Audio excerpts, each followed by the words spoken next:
Hello friends, welcome to all of you on my YouTube channel Sarkari Bharat. So guys, इस video के अंदर हम discuss करने वाले हैं। आज का पेपर हुआ है एयरफोर्स XY ग्रुप का एग्ज़ाम हुआ है। इसमें 5 नवंबर को ये पेपर हुआ है। फर्स्ट शिफ्ट के अंदर जो क्वेश्चन पूछे गए हैं, जो क्वेश्चंस मुझे अभी स्टूडेंट्स ने व्हाट्सअप के थ्रू बताए हैं और जो स्टूडेंट्स को याद थे मेमोरी बेस्ड क्वेश्चंस, उन सभी को आपके सामने लेकर आया हूँ। इस वीडियो के अंदर हम आपको मैथ्स, जीके और रागा के क्वेश्चंस आपको बताने वाले हैं। आज पूछे गए इन सभी सवालों के जवाब हम आपको देंगे।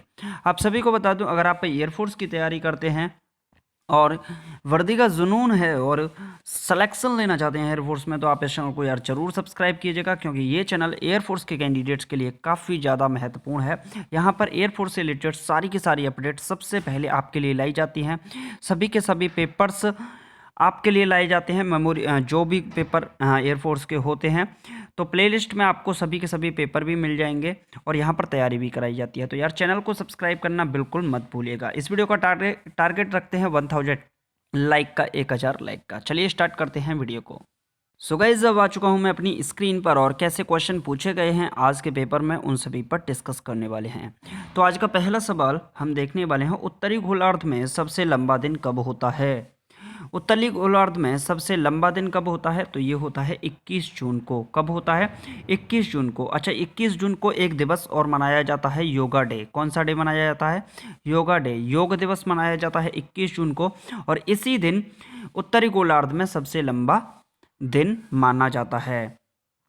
सो फ्रेंड्स, चलते हैं अपने नेक्स्ट क्वेश्चन पर। नेक्स्ट क्वेश्चन कैसा पूछा गया है देखते हैं। तो नेक्स्ट क्वेश्चन है, हाल ही में 8 पश्चिमी अफ्रीकी देशों ने कॉमन करेंसी का क्या नाम दिया है? देखिए, 8 पश्चिमी अफ्रीकी देश थे।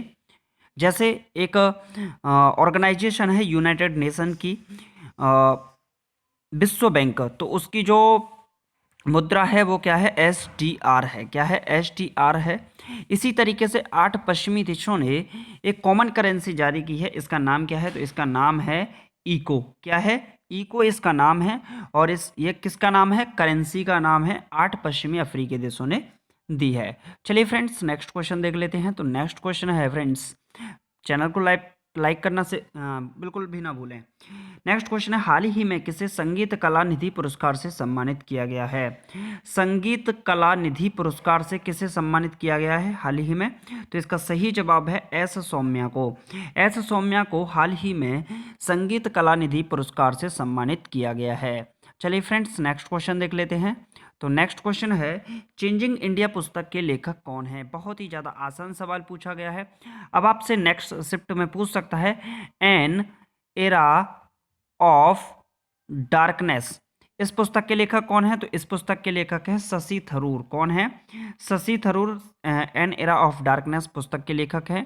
और चेंजिंग इंडिया पुस्तक के लेखक कौन है? तो इसका सही जवाब है पूर्व प्रधानमंत्री डॉक्टर मनमोहन सिंह। आपसे पूछ सकता है एग्जाम में, अब देखिए एग्जाम का लेवल सेम रहने वाला है, तो पूछ सकता है किस प्रधानमंत्री का जन्म पाकिस्तान में हुआ था? तो पूर्व प्रधानमंत्री मनमोहन सिंह का जन्म पाकिस्तान में हुआ था। ये भी आपसे पूछ सकता है। चलिए नेक्स्ट क्वेश्चन देख लेते हैं।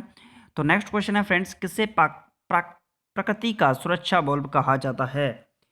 किसे प्रकृति का सुरक्षा बल्ब कहा जाता है? चैनल को सब्सक्राइब करना बिल्कुल मत भूलिएगा। तो इसका सही जवाब है ज्वालामुखी। किसको प्रकृति का सुरक्षा बल्ब कहा जाता है? ज्वालामुखी को कहा जाता है। चलिए फ्रेंड्स, नेक्स्ट क्वेश्चन देख लेते हैं। तो नेक्स्ट क्वेश्चन है, 30 और 42 के बीच सभी अभाज्य संख्याओं का योग क्या है? देखिए, 30 और 42 के बीच में जो अभाज्य संख्या है वो क्या है? 31 है। और योग निकालना है तो प्लस करते जाते हैं, 31। फिर इसके बाद आती है एक नंबर आता है 37। 37 के बाद एक नंबर आता है 41।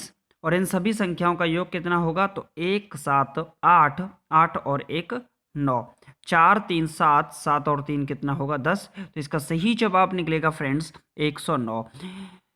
30 और 42 के बीच में 3 ही अभाज्य संख्या हैं, 31, 37 और 41। दो टाइप की अभाज्य संख्याएं होती हैं, एक होती हैं भाज्य संख्याएं, एक होती हैं अभाज्य संख्याएं। भाज्य संख्याएं जिनके 2 से अधिक फैक्टर हो सकते हैं, अभाज्य संख्या जिनके सिर्फ और सिर्फ 2 फैक्टर होते हैं। चलिए फ्रेंड्स, नेक्स्ट क्वेश्चन देख लेते हैं। तो नेक्स्ट क्वेश्चन है रीजनिंग का क्वेश्चन है, रागा का क्वेश्चन है, बहुत ज़्यादा आसान सी श्रृंखला पूछी गई है, इसी टाइप से पूछी गई है कि इसका अगला नंबर क्या आएगा। देखिए 12, 22, 42, 72 नेक्स्ट टर्म क्या होगा।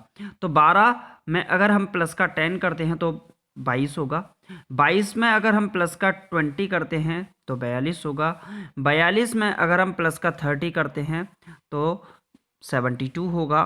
देखिए 10, 20, 30, इस बात क्या जोड़ेंगे, 40 जोड़ेंगे। तो 72 में 40 को जोड़ दीजिए तो 72 प्लस का कितना होगा 40, तो ये होगा 2, 7, 4, 11। तो 112 इस सवाल का सही जवाब होगा।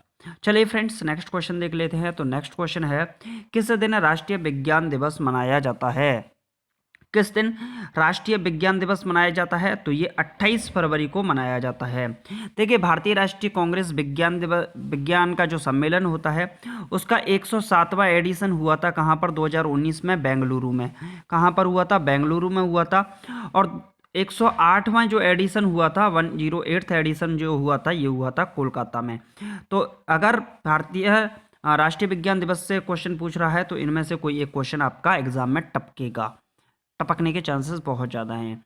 वीडियो को शेयर कर दीजिए। चलिए फ्रेंड्स नेक्स्ट क्वेश्चन देख लेते हैं। तो नेक्स्ट क्वेश्चन है कृष्णा नदी कहाँ से निकलती है। कृष्णा नदी कहाँ से निकलती है। अब देखिए कृष्णा नदी से क्वेश्चन पूछा है तो नेक्स्ट शिफ्ट में पूछ सकता है कृष्णा नदी पर कौन सा बांध बना हुआ है। तो इस कृष्णा नदी पर ही एक बांध बना हुआ है, अलमाटी बांध। कौन सा है, अलमाटी बांध बना हुआ है, कृष्णा नदी पर है। और ये कृष्णा नदी महाबलेश्वर से निकलती है। कहाँ से निकलती है, महाबलेश्वर से निकलती है। चलिए फ्रेंड्स नेक्स्ट क्वेश्चन देख लेते हैं। तो नेक्स्ट क्वेश्चन है विश्व बैडमिंटन चैंपियनशिप 2019 किसने जीता। विश्व बैडमिंटन चैंपियनशिप 2019 किसने जीता। तो इसका सही जवाब है पीवी सिंधु ने। पीवी सिंधु ने विश्व बैडमिंटन चैंपियनशिप 2019 का खिताब जीत लिया। चलिए फ्रेंड्स नेक्स्ट क्वेश्चन देख लेते हैं। तो नेक्स्ट क्वेश्चन मैथ का क्वेश्चन है, बहुत ज़्यादा आसान सा सवाल है।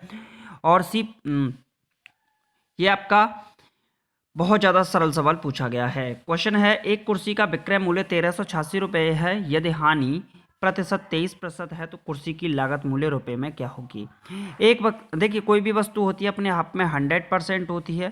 तो मान लीजिए उसका जो कॉस्ट प्राइस था वो 100% था, उसको 23% की हानि पर बेचा, यानी कि उसको कितने पर बेचा, 77% पर बेच दिया।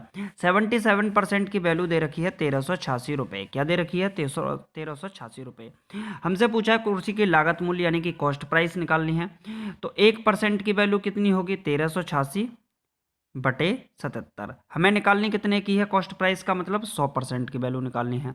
तो 100% की वैल्यू होगी 1386 बटे 77 गुणे 100, इस तरीके से निकलेगी। अब कैंसिल आउट करके देख लेते हैं, 11 से शायद कैंसिल हो जाएगा, 11 एकन 11 बचे 2, 11 दूनी 22, 11 छिक्के 66, 11 7 77, 7 से कैंसिल आउट करके देखते हैं तो 7 एकन 7 बचे कितने 5 6, तो लगभग 7 अट्ठे 56। तो ये 18 का गुणा 100 से करेंगे तो कितना बनेगा, 1800 रुपये बनेगा। यानी कि वस्तु की जो कीमत थी वो वास्तविक रूप से कितनी थी, शुरुआत में 1800 रुपये वस्तु की कीमत थी, और वो घटकर कितनी रह गई, विक्रय मूल्य 1386 रुपये रह गई, क्योंकि उस पर 23% का हानि हुई थी। तो 1800 रुपये इस सवाल का सही जवाब होगा। चलिए फ्रेंड्स नेक्स्ट क्वेश्चन देख लेते हैं। नेक्स्ट क्वेश्चन है एलईडी का कौन सा घटक एक विद्युत आवेश बनाता है। बहुत ज़्यादा आसान सा सवाल है, आपसे नेक्स्ट शिफ्ट में पूछ सकता है एलईडी की फुल फॉर्म क्या होगी, ये भी पूछ सकता है। तो इसकी फुल फॉर्म होती है लाइट एमिटिंग डायोड। क्या होती है, लाइट एमिटिंग डायोड एलईडी की फुल फॉर्म होती है। इसका एक घटक होता है विद्युत आवेश बनाता है। जो आंसर है इसका शक्ति का स्रोत, ओरिजिन ऑफ पावर। चलिए फ्रेंड्स नेक्स्ट क्वेश्चन देख लेते हैं। तो नेक्स्ट क्वेश्चन क्या है, नेक्स्ट क्वेश्चन पूछा गया है किस रंग का सबसे लंबा तरंगदैर्घ्य होता है। देखिए किस रंग का सबसे लंबा तरंगदैर्घ्य होता है, तो आपने प्रिज्म तो पढ़ा ही होगा, फिजिक्स का क्वेश्चन है, बहुत आसान सवाल है। जब कोई श्वेत प्रकाश किरण किसी प्रिज्म पर पड़ती है तो 7 रंगों में विभक्त हो जाती है, जिसे हम बेबिग्योर बोल देते हैं, जिसका सबसे ऊपर होता है रेड होता है। इसका तरंगदैर्घ्य बिल्कुल यहाँ पर इसकी जो फ्रिक्वेंसी होती है वो कम होती है, तो तरंगदैर्घ्य इसकी क्या होती है, ज़्यादा होती है। तो सबसे ज़्यादा तरंगदैर्घ्य लाल रंग की ओर होती है, और विवग्योर की वॉयलेट की बात करें तो इसकी तरंगदैर्घ्य सबसे कम होती है। चलिए फ्रेंड्स नेक्स्ट क्वेश्चन देख लेते हैं। तो नेक्स्ट क्वेश्चन है आंख के रेटिना पर बनी किसी वस्तु की छवि होती है? तो इसका सही जवाब है, देखिए जो आँख की रेटिना पर, ये आँख है मान लीजिए, ये आँख है, तो यहाँ ये रेटिना है, रेटिना पर जो प्रतिबिंब बनता है वो बनता है उल्टा बनता है और वास्तविक बनता है। कैसा बनता है? उल्टा। अगर कोई भी उल्टा लिखेगा तो वास्तविक ही आपको टिक लगाना है, अगर आभासी की बात करेगा तो फिर आपको यहाँ काल्पनिक लगाना है। तो इसका सही जवाब है उल्टा और वास्तविक, काल्पनिक, सॉरी, वास्तविक और उल्टा। चलिए फ्रेंड्स नेक्स्ट क्वेश्चन देख लेते हैं। तो नेक्स्ट क्वेश्चन है, ऑप्टिकल फाइबर किस सिद्धांत पर कार्य करता है? मैं हर बार स्टूडेंट को बताता हूँ कि ये क्वेश्चन एग्जामिनेशन में पूछा जाता है। तो इसका सही जवाब है टोटल रिफ्लेक्शन, पूर्ण आंतरिक परावर्तन। इसका सही जवाब क्या है? पूर्ण आंतरिक परावर्तन ऑप्टिकल फाइबर के सिद्धांत पर कार्य करता है।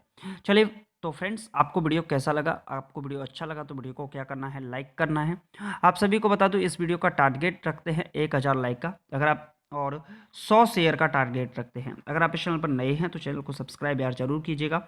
अगर आप एयरफोर्स XY ग्रुप की तैयारी कर रहे हैं या फिर SSR नेवी की तैयारी कर रहे हैं तो आप इस चैनल को जरूर सब्सक्राइब कीजिएगा। चलिए मिलते हैं नेक्स्ट वीडियो में। Thank you for watching this video. जय हिंद, जय भारत, टेक केयर।